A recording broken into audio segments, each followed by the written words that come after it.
چلیں جی اس پہ بات کر لیتے ہیں. ماہر قانون جسٹس ریٹائرڈ شائق عثمانی صاحب نے ہمیں جوائن کیا ہے. Thank you so much justice retired Shaiq Usmani صاحب. آپ سے پوچھنا چاہوں گی, ہمیں پتہ تھا ڈویژن ہے, ججز جو ہے وہ مختلف رائے بھی رکھتے ہیں ایشوز کے حوالے سے, لیکن جس طریقے سے منصور علی شاہ صاحب نے خط لکھا, پھر جو جوابی خط لکھا ہے چیف جسٹس نے, ایک فل کورٹ اجلاس میں اگر ڈسکشن ہوتا تو it would have made sense, لیکن اس طرح سرعام خط کے ذریعے اور پھر وہ پبلک بھی جو ہے نا خط کا, آپ سمجھتے ہیں یہ رویہ کس طرح کا ہے اور یہ ہونا چاہیے؟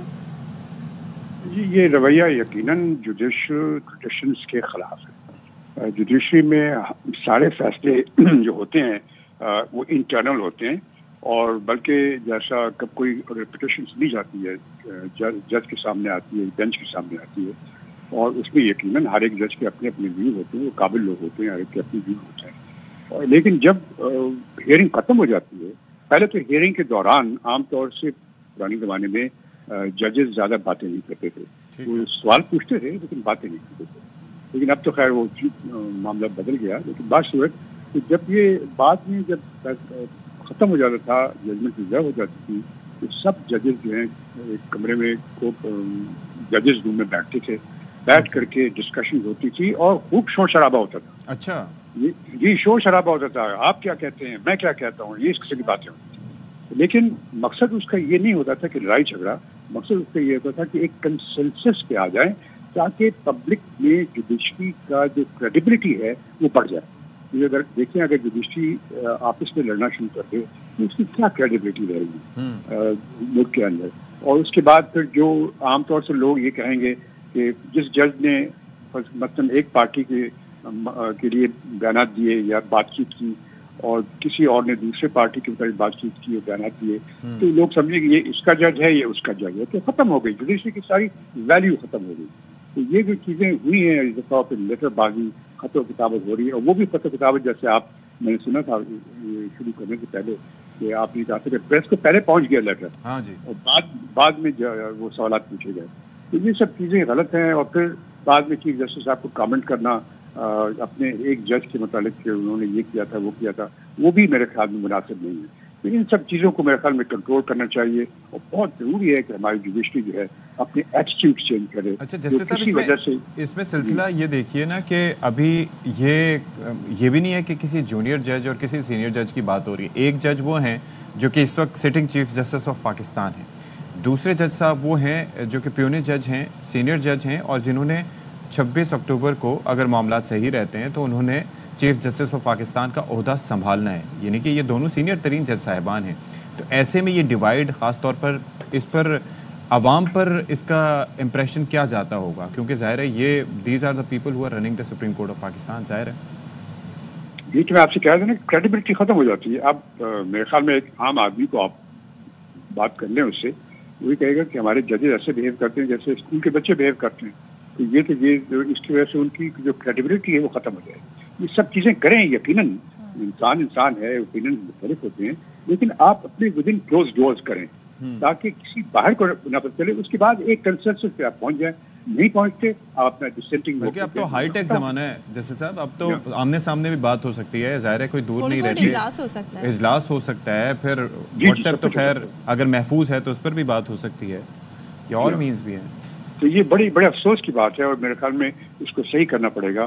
اب کیسے صحیح کریں گے؟ آپس میں یہ لوگ ججز تو نہیں کر سکیں گے, کیونکہ ان کی جو اب برنگنگ ہو گئی ہے سوشل میڈیا کے زمانے میں, وہ ایسی ہو گئی کہ ان کو اب چینج کرنا بڑا مشکل ہے. پہلے زمانے میں تو جیسے آپ کو معلوم ہے کہ ججز بالکل خاموش رہتے تھے, کبھی کہیں جاتے نہیں تھے, کسی سے ملتے نہیں تھے, کچھ نہیں کرتے تھے. جیسے صاحب ایک سوال میرا اسی خاص طور پہ جس وجہ سے یہ ساری خط و کتابت ہو رہی ہے وہ ہے پریکٹس اینڈ پروسیجر قانون, جس میں پہلے جو ایکٹ تھا اس کے تحت چیف جسٹس تھے, پھر 2 ججز اور ہو سکتے تھے جو سینیورٹی کے لحاظ سے, پھر بعد میں آرڈیننس آیا اور اس میں ترمیم ہو گئی اور چیف جسٹس کو اختیار مل گیا کہ وہ ایک جج اپنی طرف سے نامزد کر سکتے ہیں. یہاں سے مدعا اٹھا ہے.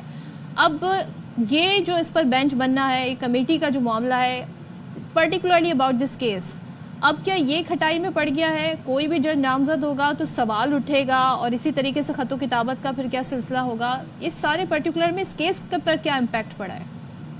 دیکھیے ابھی فی الحال جو ہوا ہے وہ یہ ہے کہ انہوں نے نامنیٹ کر دیا ایک جج کو, اور اس کو ایکسپلین بھی کر دیا کہ میں نے کیوں نامنیٹ کیا. اب وہ چونکہ اس وقت تو جو ایکٹ کے تحت پاورز جو چیف جسٹس کی ہے، جو کہ پہلے زمانے میں ہوتی تھی، آپ کو یاد ہوگا پہلے زمانے میں یہی ہوتا تھا کہ چیف جسٹس ہی نامنیٹ کرتا تھا. وہ تو ڈائریکٹلی کرتے تھے، اس وقت تو ججز کمیٹی ہوتی ہی نہیں تھی سر. ہوتی نہیں تھی، جب وہ خود ہی نامنیٹ کرتے تھے.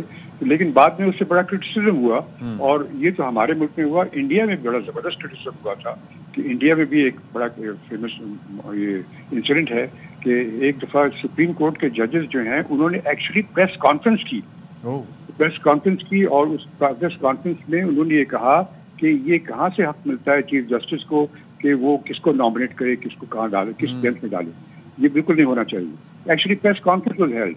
اب یہ پتہ نہیں کہ اس کے بعد میں کیا ہوا وہاں پہ اس ملک کے اندر، لیکن یہ ہو چکا ہے اور یہ ہوتا ہے، عام طور سے ہوتا ہے. جس میں نے آپ سے کہا کہ یہ معمولی چیز نہیں ہے. آئی بین جج، آئی نو دیٹ کہ جب آپ جاتے ہیں ججز روم میں تو گالی گلوچ کے علاوہ باقی سب کچھ ہوتا ہے. اوکے، لیکن وہ چیزیں کچھ بھی ہوں، لیکن کم از کم یہ اس کا میڈیا پر اور خاص طور پر پھر اس میں ہوتا ہی ہے کہ سیاسی جماعتیں اپنے اپنے انداز میں اس کو پھر ٹو کرتی ہیں، کیونکہ ڈسکشن شروع ہو جاتی ہے. اچھا، اب ذرا یہ جو مخصوص نشستوں سے متعلق جو فیصلہ تھا سر، اب اس کے بعد یہ جو ایک الیکشن کمیشن آف پاکستان کی ہم بات کرتے ہیں تو وہ ایسے تو کہتے ہیں کہ آزاد اور خود مختار ادارہ ہے، لیکن جب بھی ایسے معاملات ہوتے ہیں تو کبھی وہ پارلیمان کی طرف دیکھتا ہے کیونکہ اسپیکر صاحب خط لکھ دیتے ہیں، کبھی پھر وہ سپریم کورٹ آف پاکستان کی طرف دیکھتا ہے کیونکہ وہاں سے پھر ہوا یہ ہے کہ ایکٹ ایک بن گیا تھا. تو آپ کو لگتا ہے کہ رول کلیئر ہے اس وقت الیکشن کمیشن کا، اور وہ صحیح ان کا طریقہ کار ہے جس طریقے سے وہ اس معاملے کو دیکھ رہے ہیں؟ دیکھیے، اب پہلے بھی انہوں نے سوالات پوچھے تھے اور اس کے جوابات بھی آ گئے تھے ان کے. اب یہ زیب نہیں دیتا الیکشن کمیشنر کو بار بار اسی چیز کو لوگوں کے دل میں شبہات پیدا ہو جاتی ہے کہ شاید چیف الیکشن کمیشنر کسی اور کے ایجنڈا مقرر کر رہے ہیں یا کمپلیٹ کر رہے ہیں. یہ نہیں کرنا چاہیے، کیونکہ خاص طور پہ اس وقت جبکہ ان کی اپنی الیکشن کمشنر کی ایک ریویو پٹیشن سپریم کورٹ کے سامنے موجود ہے. میرے خیال میں اس کا ڈیٹ بھی فکس ہو گئی ہے ریویو پٹیشن کی، شاید 30 مارچ یا 31 مارچ، سوری 1 اکتوبر. دیکھ لیجیے آپ، دیکھ لیجیے ایک ڈیٹ بھی میرے خیال میں فکس ہو گئی ہے. اب جب ریویو پٹیشن کی ہیئرنگ کی ایک ڈیٹ فکس ہو گئی ہے، سارے پوائنٹ جو وہ لے کے آ رہے ہیں وہ سب ریویو پٹیشن میں موجود ہوں گے. تو اس صورت میں ان کو اس قسم کے دوبارہ خط لکھنا، تو اس سے صاف ظاہر ہوتا ہے کہ لوگوں کے دل میں یہ شبہ پیدا ہوگا کہ چیف الیکشن کمشنر کسی اور کیمپ میں ہے اور ججز کسی اور کیمپ میں. اور یہ جس سے میں نے آپ سے کہا ہماری جوڈیشری کے لیے بہت ہی بڑی چیز ہے. مجھے یاد آتا ہے یہ 1967 میں جو سجاد علی شاہ صاحب کا زمانہ تھا، اس زمانے میں مجھے یاد ہے کہ کورٹ میں وہاں پہ سپریم کورٹ میں 2 کورٹس ہوتی تھی. ایک کورٹ میں سجاد علی شاہ بیٹھے ہوا کرتے تھے، دوسری کورٹ میں سعید الزمان صدیقی صاحب بیٹھے ہوتے تھے. ایک وہ سعید الزمان صدیقی صاحب کہتے تھے الاؤڈ، دوسرا کہتا ناٹ الاؤڈ. یہ بھی میں نے دیکھا ہو. جی ہاں، یہ بھی ہو چکا ہے. وہ تو اس وقت میڈیا اور سوشل میڈیا نہیں تھا سر اتنا زیادہ. جی ہاں. ورنہ سوچیے نہ جانے کیا ہوتا. اور جس طریقے سے وہ سلسلہ رہا اس دوران لیٹ 90s میں، وہ سب کے سامنے اخبارات کی زینت بھی بنتا تھا، لیکن کئی چیزیں جو اس وقت کے کورٹ رپورٹرز تھے آپ بتاتے ہیں.